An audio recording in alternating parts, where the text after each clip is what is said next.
अस्सलामुअलैकुम दोस्तों, आज हम आपके लिए जो एचवीएसी से रिलेटेड एक इंटरेस्टिंग और इन्फॉर्मेटिव वीडियो लेके आए हैं। ये आप देख रहे हैं कूलिंग टावर का पंप है जो कि लीकेज कर रहा है। इसको हम खोलेंगे, इसकी कंप्लीट डिटेल से इसकी सर्विस, इसकी ओवरहालिंग, इसकी मैकेनिकल सील, इसके बेरिंग्स, तमाम चीज़ें, इसके आपको कपलिंग के बुश चेंज करने का तरीका। तो इसके लिए हम सबसे पहले क्या करेंगे, इसके वॉल बंद करके हमने इसके पानी को ड्रेन करना है, इसकी गेज वगैरह उतार लेंगे। उसके बाद जो कपलिंग का कवर होता है, सेफ्टी कपलिंग कवर, उसको हम उतार लेंगे। तो ये आप देख रहे हैं हमने वाल्व अच्छे तरीके से इन और आउट के बंद कर लिए हैं। अगर पानी आपका नहीं रुक रहा तो फिर आप इसको मज़ीद पहले वाल्व बंद कर लें। अब हमारे वाल्व बंद हो चुके हैं, अब हमारा जो पानी है वो ड्रेन हो चुका है। उसके बाद हम मोटर के फाउंडेशन के बोल्ट खोलेंगे। तो ये आप देख रहे हैं, अब हम इसकी जो मोटर है उसके फाउंडेशन के बोल्ट खोलने के बाद जो हमारा पंप का फाउंडेशन है उसको भी हम साथ में खोल लेंगे। मोटर के बोल्ट हमारे खुल चुके हैं। तो अब जस्ट हमने इसके एम्पेलर के जो एम्पेलर होजिंग के अंदर बोल्ट लगे हुए हैं उनको भी खोल लेते हैं। तमाम चीज़ें हम लूज़ कर लेंगे मोटर हमने बैक करके। तो एम्पेलर हमारा बाहर आ चुका है, ये आप देख रहे हैं। इसकी कोशिश करनी है आपने जो जेन्युइन गैस किट होती है वो डैमेज ना हो। उसके बाद हम एम्पेलर खोलेंगे, वीडियो थोड़ी सी शॉर्ट करने की कोशिश करेंगे और जो बेसिक और मेन चीज़ें हैं वो आपको दिखाने की कोशिश करेंगे। तो साथ में एक छोटी सी रिक्वेस्ट भी है कि हमारे चैनल को सब्सक्राइब कर लें। अब जो इसका एम्पेलर का नट है इसको हमने खोल लिया है। उसके बाद पुलर की मदद से हम एम्पेलर को बाहर की साइड पे पुल करेंगे। तो साथ साथ छोटी सी रिक्वेस्ट भी है, हमारे चैनल को सब्सक्राइब कर लें और बेल आइकन के बटन को लाजमी प्रेस करें, क्योंकि हम HVAC से रिलेटेड, मैकेनिकल BMS सिस्टम से रिलेटेड हम वीडियोज़ लेके आते रहते हैं। तो ये अब हम पुलर को घुमा रहे हैं, हम पुलर बोल्ट को, और हमारा एम्पेलर तकरीबन बाहर आ चुका है। तो ये आप देख रहे हैं। अच्छा, ये हमारी स्पेसर है। अब हम इनके जो बैक साइड से इन नट बोल्ट्स को खोल लेंगे, ताकि हमने इसका जो सील भी निकालनी है। ये आप देख रहे हैं। अब हम इनको खोल लेंगे जल्दी से, तो हमारी जो एम्पेलर के नीचे की प्लेट है वो भी हमारी बाहर आ जाएगी। तो अब हमारे ये सारे बोल्ट खुल चुके हैं। उसके बाद हम जो इसके अंदर, क्योंकि सील होती है मैकेनिकल सील, ऑयल्स जो वाटर सील के लिए हम इस्तेमाल करते हैं। तो ये आप देख रहे हैं। अब हम इसकी जो प्लेट है एम्पेलर की बैक साइड पे, उसको हमने खोल लिया है। इसको हम जस्ट बाहर की साइड पे पुल करेंगे, तो यहाँ पे हमारी मैकेनिकल सील है। तो ये आप देख रहे हैं, स्पेसर भी है। कार्टर पिन हम उतार लेंगे। उसके बाद हम इसको, जो इसकी बैक साइड पे ग्लैंड है, इससे हम अलग कर लेंगे। इसका बैक साइड का ग्लैंड भी खोलेंगे। तो अब हमारी जो प्लेट है वो आसानी से बाहर आ जाएगी। ये आप देख रहे हैं, ये हमारे ग्लैंड के जो नट हैं वो भी खुल चुके हैं। तो ये अब आप देख रहे हैं, ये प्लेट हमारी बाहर आ चुकी है। ये आप देख रहे हैं, ये इसके नीचे सबसे पहले ये स्पेसर है। उसके बाद मैकेनिकल सील है, रोटेटिंग फेस है और फिक्स फेस है। ये सारी नई चीज़ें हम लगाएंगे, इनकी सफाई करेंगे। इसके अंदर जो बेसिकली प्रॉब्लम आया है वो भी आपके साथ शेयर करेंगे। उसके बाद इसके जो बैरिंग्स हैं इन साइड पे वो भी हम चेंज करेंगे। तो जहाँ जो जो चीज़ें आपने खोलनी है कोशिश करें साथ में पहले आप उसकी थोड़ी सी क्लीनिंग कर लें, ताकि आपने जो चीज़ें पुल करनी हैं, जो बाहर खींचनी है, वो आसानी हो। तो ये आप देख रहे हैं। अब अगर हम इसके स्पेसर को, क्योंकि ये काफ़ी टाइट था तो इसलिए हमने इसकी पहले क्लीनिंग की। उसके बाद हमारा स्पेसर आराम से शाफ्ट के ऊपर से अलग होता जा रहा है। तो आप क्लीनिंग लाजमी करें पहले, ताकि ये आप देख रहे हैं, ये जो स्केल वगैरह बनी होती है इसकी वजह से चीज़ें स्टक हो जाती हैं। तो ये आप देख रहे हैं।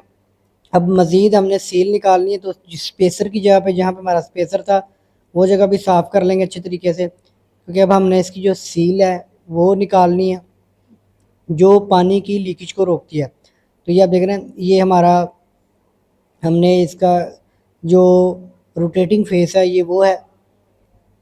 फिक्स फेस हमारा ग्लैंड में होता है। जो सील का एक फिक्स फेस होता है और रोटेटिंग फेस होता है। तो ये रोटेटिंग फेस है, ये अब हम इसको, क्योंकि ये भी काफ़ी स्केल की वजह से काफ़ी हार्ड हो चुकी है इसकी रबड़, तो ये आप देख रहे हैं ये जो पानी लीकेज का काम करती है वो भी काफ़ी डैमेज है। उसके बाद ये आप देख रहे हैं ये जो ग्लैंड के अंदर हमारा बेसिक ये हमारा फिक्स फेस था, ये भी हमारा फुली लूज़ था, जिस वजह से हमारे जो वाटर लीकेज काफ़ी ज़्यादा थी। जब पंप चलता था तो बहुत ज़्यादा लीकेज होती थी। अब हम इसकी शाफ्ट को अच्छे तरीके से साफ़ कर लेंगे। यहाँ पे ये आप देख रहे हैं ये शाफ्ट के ऊपर भी काफ़ी ज़्यादा जो ग्रूव बन गए हैं, इनकी भी फिलिंग करेंगे। लेथमैन से हम इसकी फिलिंग करवा के इसको प्रॉपर इसका साइज़ करवाएंगे। उसके बाद हमने अब बैरिंग चेंज करने हैं। बैरिंग चेंज करने के लिए हम जो इसकी कपलिंग है, जो मोटर और पंप को आपस में कनेक्ट करती है, उसको पुलर की मदद से हम खींच लेंगे, उतार लेंगे शाफ्ट से, क्योंकि हमने इसके बैरिंग भी चेंज करने हैं। तो कोशिश करें जब भी आप ऑयल सील या वाटर सील, उसके अलावा अगर बैरिंग चेंज करना है तो ये तमाम चीज़ें आप इकट्ठी चेंज करें, ताकि अगर आप इनको दोबारा फिट करें तो आपको आपका जो पंप है उसकी जो लाइफ है वो अच्छी एक्सटेंड हो जाए। तो ये आप देख रहे हैं ये अब हम इसकी जो बैक प्लेट है वो खोल रहे हैं, जहाँ पे बैरिंग होजिंग है। इसके अंदर हमारा जो ड्राई बैरिंग हम यूज़ करते हैं, तो ये आप देख रहे हैं ये हमारी गैस किट भी इसके ऊपर लगी हुई है। जेन्युइन गैस किट है, इसको आपने तैयार करनी है, ये डैमेज ना हो। उसके बाद अब जो फ्रंट वाली प्लेट है बैरिंग होजिंग की, उसको भी हम खोल रहे हैं। तो इसको भी आपने इसी तरीके से अच्छे तरीके से खोल लेना है। ये भी इसके अंदर भी कोशिश करें जो गैस किट है वो डैमेज ना हो। तो ये आपके सामने एक रबड़ आपके सामने स्पेसर नज़र आ रहा है। ये बेसिकली होता है कि अगर पानी वगैरह कहीं पे सील लीक हो जाए तो पानी आपका बैरिंग होजिंग में ना जाए। तो ये आप देख रहे हैं इसको अब हमने निकाल लिया बाहर। इसके सामने आप देख रहे हैं एक बैरिंग है, इसको हमने नीचे हल्का सा पुल किया है तो ये बैरिंग बाहर आ गया। अब इन बैरिंग्स को हम उतार लेंगे और इस होजिंग की क्लीनिंग करेंगे अच्छे तरीके से। तो ये आप देख रहे हैं ये बैरिंग भी काफ़ी लूज़ है। तो इसका मतलब है हमारी कंप्लीट शाफ्ट जो है वो लेथमैन के पास जाएगी और प्रॉपर साइज़ होगी। बैरिंग की जो इन साइड पे वो भी लूजिंग है, सील वाली जगह भी काफ़ी ज़्यादा उसके अंदर भी थिकनेस कम हुई है, जहाँ से हमारी सील रोटेट होती है। तो ये तमाम चीज़ें हम इनकी दोबारा रिसाइजिंग करवाएंगे शाफ्ट की। ये आप देख रहे हैं यहाँ पे हमारे ग्रुप बने हुए हैं, ये सारी चीज़ें ये हमने इसको 32 mm करवाना है पूरा। ये आप देख रहे हैं जहाँ पे सील थी वो इस जगह से हमारी काफ़ी निशान पड़ गए हैं, जिसकी वजह से वाटर अगर हम इसको ऐसे ही यूज़ करेंगे तो हमारा जो पानी की लीकेज है वो नहीं रुकेगी। अब हमारी तकरीबन ये आप देख रहे हैं हमने बैरिंग बिठा लिए हैं और शाफ्ट हमारी रिपेयर होके आ चुकी है कंप्लीट। ये आप देख रहे हैं ये सारी फिलिंग होके आ चुकी है, प्रॉपर साइज़ हो चुका है, इसके अंदर कोई अब ग्रूव नहीं है, प्रॉपर 32 mm यहाँ पे हमारी सील आएगी। ये सारी चीज़ें उसके अंदर हमने इसकी फिलिंग करवा लिया। अब हम इसको बैरिंग्स हम क्योंकि लेथमैन ने ही इसके अंदर फिक्स करके दिए हैं, क्योंकि हमने उसको कहा था कि हमें इसका प्रॉपर साइज़ बना के दे, बैरिंग लूज़ ना हो। तो उनको हमने बैरिंग प्रोवाइड किए तो उसने हमें बैरिंग बिठा के प्रॉपर उसने पूरा साइज़ करके हमें दे दिया। अब हम जस्ट क्या करेंगे, हम इन बैरिंग्स को जो शाफ्ट है सिल्वर हैमरिंग करें। सिल्वरिंग हैमरिंग से क्या होता है कि आपकी शाफ्ट वगैरह ख़राब नहीं होती, इतना ज़्यादा आपके बैरिंग्स के ऊपर भी लोड नहीं आता अगर आप हल्की हैमरिंग करते हैं सिल्वर हैमरिंग। अब ये आप देख रहे हैं हमारे बैरिंग जो हैं वो इजीली बैरिंग होजिंग के अंदर बैठ गए हैं। लास्ट में जो वाटर सील है वो आप लाजमी देखें, मैकेनिकल सील जिसको बोलते हैं, वो भी हम चेंज करेंगे। तो अभी हमने बैरिंग अपनी जगह पे बिठा दिए हैं, हल्की हल्की लुब्रिकेशन कर देंगे ताकि किसी टाइम अगर हीटअप की वजह से कोई पंप के अंदर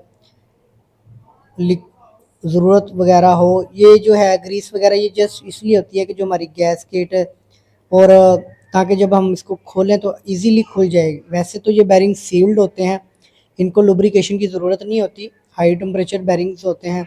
और इनकी ये जो इम्पेलर पंप है इसके अंदर हमारा ऑयल भी यूज़ नहीं होता और किसी किस्म की ग्रीस भी यूज़ नहीं होती, सील्ड बैरिंग का यूज़ होता है।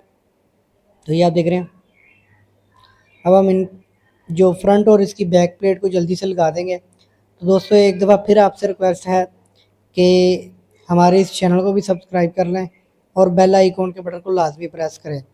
अभी ये आप देख रहे हैं। अब हम इसकी जो बैक प्लेट है उसको भी हम लगा देंगे। तो जब भी आप इस प्लेट को खोलें तो हल्का सा निशान लगा लिया करें ताकि आपको बाद में प्रॉब्लम ना हो। ये जो ग्रीस लगाने का मकसद है कि अगर आपने कल को ये खोलना है, प्लेट खोलनी है, तो ये आपकी ईजीली बाहर आ जाए। बाकी इस बैरिंग्स के अंदर आपको इतनी ज़रूरत नहीं होती। तो ये आप देख रहे हैं। अब हम इसकी जो बैक प्लेट है, फ्रंट की हमने लगा दी है बैक प्लेट। गैस किट वगैरह लाजमी चेक कर रहे हैं।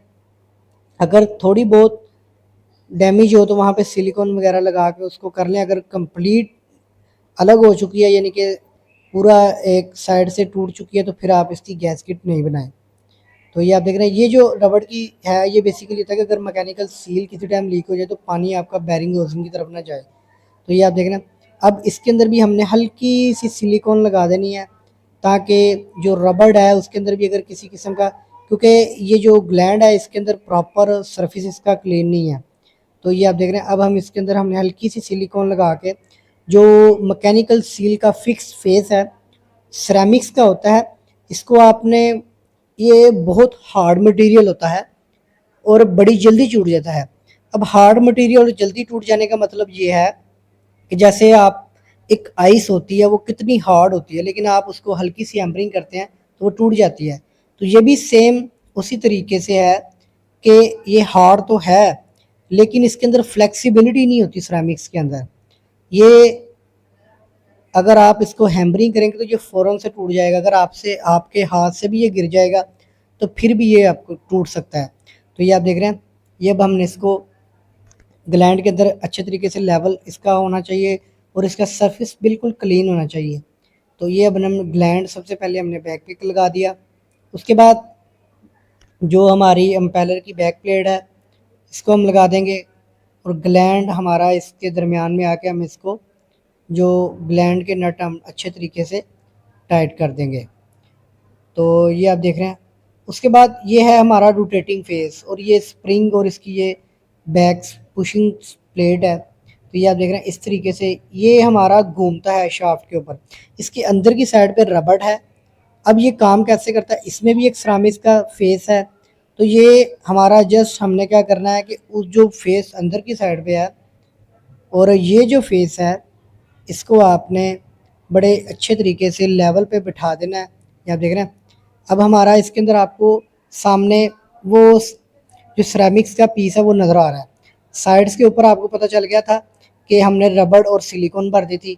और अब ये शाफ्ट के ऊपर से अगर लीकेज होगी तो उसके लिए हम क्या करेंगे, ये जो रबड़ की सील है इसको हम शाफ्ट के ऊपर अच्छे तरीके से, क्योंकि वो 32 mm की शाफ्ट है और जो हमारी मैकेनिकल सील का नंबर है वो भी 32 mm है। तो वो 32 mm होने की वजह से रबड़ है वो शाफ्ट के ऊपर बड़ी अच्छी ग्रिप करेगी। तो ये आप देख रहे हैं। अब हम इसको, ये आप देख रहे हैं इस तरीके से हमने इसको जस्ट प्रेस करते जाना है और ये शाफ्ट के साथ बिल्कुल चिपक के, जो रोटेटिंग फेस है ये वाला और जो अंदर फिक्स फेस है ये बिल्कुल फेस टू फेस हो जाएंगे ना जब, तो इनके दरमियान में गैप नहीं बचेगा। अब ये क्यों लगाने का मकसद है कि शाफ्ट तो आपकी घूमनी है। अब यहाँ पे आप कोई फिक्स चीज़ नहीं लगा सकते सील करने के लिए। तो यहाँ पे हमारी कोई ऐसी सील ही काम करेगी जो रोटेट भी करे और पानी की लीकेज को भी रोके। तो जो सिरेमिक्स मटेरियल की ये जो फिक्स और रोटेटिंग फेस हैं ये इतने क्लीन होते हैं और इतना वो उनका लेवल होता है कि उसके दरमियान से एक ड्रॉप भी पानी का नहीं गुजरता। हालांकि ये इसके अंदर काफ़ी प्रेशर होता है पंप के अंदर।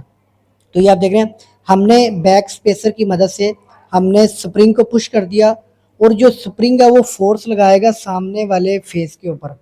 तो इस तरीके से ये सील, मैकेनिकल सील काम करती है और इसको हम इस तरीके से, मोस्टली जो पंप हैं उनमें यही मेथड होता है, स्प्रिंग होता है, रोटेटिंग फेस होता है। उसके अलावा ये तो एक छोटा पंप है, मैंने एक बहुत बड़े पंप के ऊपर यानी कि 150 का HP का पंप है उसकी भी मैकेनिकल सील बड़ी डिटेल से, जैसे हमने इसकी वीडियो बनाई है, वो भी आप चैनल का विजिट करके वो वीडियो भी देख सकते हैं। अगर आप कहीं पे बड़े पंप के ऊपर आप कहीं पे काम कर रहे हैं तो वो आपको बड़ा उसके अंदर वो थोड़ी सी चेंज है उसमें मैकेनिकल सील। तो अब हम इसके ऊपर जो अम्पेलर है इसको बिठा देंगे। यहाँ पे बिल्कुल लाइट सी हैमरिंग करनी है, क्योंकि हमने अब इसकी नई सील और नई बेरिंग चेंज कर चुके हैं। आपने इसको बिल्कुल भी यानी कि इस तरह का टॉर्क नहीं देना, आपने शाफ्ट के ऊपर बैक साइड पे लाजमी कोई सपोर्ट रखनी है कि आपकी जितनी भी हैमरिंग है वो अब्जॉर्ब करे आपकी शाफ्ट, ना कि बैरिंग या मैकेनिकल सील। तो अब हम एम्पेलर बिठा लिया है। अब हम इसको अच्छे तरीके से एम्पेलर का जो नट है इसको चेक टाइट कर देंगे। इसके नीचे हमने स्प्रिंग लॉक वाशर का यूज़ किया है, ताकि किसी टाइम ये होता तो यानी कि क्लॉकवाइज है, ये जैसे ही हमारा पंप चलता है तो ये टाइट होगा नट। लेकिन सम टाइम क्या होता है, एक जगह पे मैं आपको एक थोड़ी सी इन्फॉर्मेशन देता हूँ, वहाँ पे चेक वाल नहीं था, यानी कि नो रिटर्न वाल ही नहीं था। तो एक हेडर के अंदर दो पंप थे, जब दूसरा पंप चलता था तो ये रिवर्स में काम करता था, तो जब रिवर्स चलता था तो फिर ये नट खुल जाता था। तो ये एक बड़ी मैंने आपको इन्फॉर्मेशन दी है कि आप लॉक वाशर का लाजमी इस्तेमाल करें। अब हम इसकी कपलिंग को अपनी जगह पे बिठा के उसकी यल की को टाइट कर लेंगे। तो जिस जगह पे हमारी यल की आएगी उस जगह पे हमने इसको यानी कि अपनी जगह पे ला के कपलिंग को, अब हमारा इसके मैकेनिकल सील भी चेंज हो चुकी है पंप की, इसके बेरिंग भी चेंज हो चुके हैं। तो अब हम इसको फिट कर देंगे। तो ये आप देखें, इसको फिट करने के लिए जस्ट क्योंकि ये इसको हम उठाएंगे, इसको लेवल पे लेके इसकी होजिंग के अंदर, एम्पेलर होजिंग के अंदर रख देंगे। उसके बाद हम इसको टाइट करेंगे। तो इसके अंदर भी गैसकिट है, इस जॉइंट के अंदर भी, जहाँ पे भी आपका पानी या जॉइंट के दरमियान आपने वहाँ पे गैसकिट लाजमी रखनी है, क्योंकि कभी भी दो हार्ड मटेरियल कभी भी वाटर लीकेज, ऑयल लीकेज को नहीं रोकेंगे, गैस लीकेज को नहीं रोकेंगे जब तक आप उनके दरमियान में गैसकिट का इस्तेमाल नहीं करेंगे। आई होप आपको वीडियो अच्छी लगी होगी, क्योंकि इसके अंदर मैंने बड़ी डिटेल से आपके साथ इन्फॉर्मेशन शेयर करने की कोशिश की है, जिसके अंदर मैकेनिकल सील और उसके अलावा बैरिंग, उसके बाद उसकी मैकेनिकल सील की वर्किंग भी आपको गाइडलाइन दे दी कि ये काम कैसे करती है। तो दोस्तों लास्ट में एक दफ़ा फिर आपसे छोटी सी रिक्वेस्ट भी है कि हमारे इस चैनल HVAC टेक्नोलॉजी को सब्सक्राइब कर लें और बेल आइकन के बटन को लाजमी प्रेस करें। हम इस तरह की mechanical, HVAC, plumbing, fire fighting, BMS की वीडियोस इस चैनल के ऊपर लेके आते रहते हैं। अब हमने इसके पंप का फाउंडेशन लगा लिया, उसके बाद हम पहले वाल खोल के चेक कर लेंगे किसी किस्म की लीकेज तो नहीं है। तो ये आप देख रहे हैं हमारा पंप के अंदर पानी आ चुका है, तो हमारा अब किसी किस्म की लीकेज नहीं है।